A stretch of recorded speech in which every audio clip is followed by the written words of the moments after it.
ایک मछली फरोश ने अदीबों और शायरों के मोहल्ले में दुकान बना ली और बोर्ड पर लिख दिया, यहाँ ताज़ा मछली दस्तयाब है। एक अदीब साहब का वहां से गुजर हुआ तो उन्होंने बोर्ड पर तहरीर पढ़ने के बाद मछली फरोश से कहा, मियाँ यहाँ इतना लंबा जुमला लिखने की क्या जरूरत है, इतना ही काफी था कि ताज़ा मछली दस्तयाब है। मछली वाले ने लफ्ज यहाँ मिटा दिया। इसके बाद एक और साहब आए, उन्होंने बोर्ड पर नजर डालते हुए फरमाया, भाई मछली के साथ ताज़ा लिखने की क्या जरूरत है, जाहिर है मछली तो ताज़ा ही फरोख्त की जाती है। मछली फरोश ने लफ्ज ताज़ा भी मिटा दिया। अब तहरीर कुछ इस तरह नजर आ रही थी कि बोर्ड पर लिखा था मछली दस्तयाब है। फिर एक और साहब आए, उन्होंने ऐनक सीधी करते हुए बोर्ड पढ़ा और फिर कहा, मछली दस्तयाब है लिखने की क्या आपको हाजत पेश आ गई, मछली तो दस्तयाब ही होती है तभी तो बिकती है, बस इतना ही काफी था, मछली लिख दो। लिहाजा बोर्ड पर अब सिर्फ मछली ही लिखा था। इसके बाद एक और बहुत बड़े अदीब भारी मैंडेट के साथ आए और उन्होंने अपना फलसफा झाड़ा, भाई ये आपने बोर्ड लगाने का तकल्लुफ ही क्यों फरमाया, मछली तो चीज ही ऐसी है कि इसकी बू गली में दाखिल होते ही दूर से महसूस हो जाती है। लिहाजा मछली फरोश ने वो बोर्ड ही हटा दिया और साइड पर रख दिया। अब जरा थोड़ा सा गौर करें, आगे मेरी बात जरा गौर से सुने। जब हमने ये मुल्क के पाकिस्तान हासिल किया तो इसके बोर्ड पर बड़ा सा लिखा था, ला इलाहा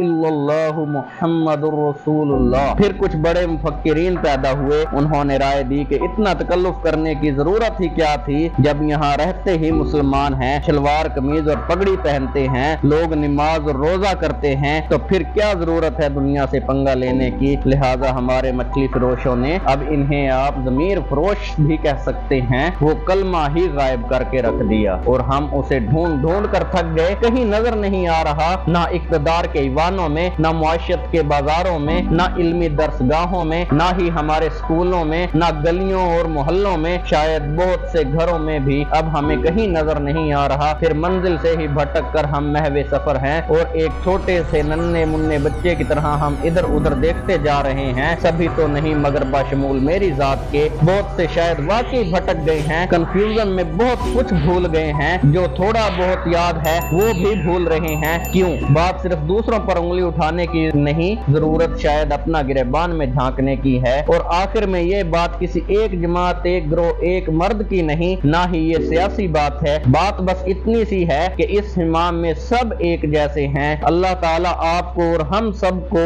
राह रास्त पर चलने की तौफीक अता फरमाए और अपना खास लुत्फ व करम फरमाए और सही मानों में ला इलाहा इल्लल्लाहु मुहम्मदुर रसूलुल्लाह का पाबंद बनाए और वतन अजीज पाकिस्तान के खैर फरमाए। आओ मिलकर आप लोग मेरे साथ इस दुआ में शामिल हो जाओ, क्योंकि पाकिस्तान जितना हमारा है इतना ही तुम्हारा है। पाकिस्तान का मतलब क्या? ला इलाहा इल्लल्लाहु मुहम्मदुर रसूलुल्लाह।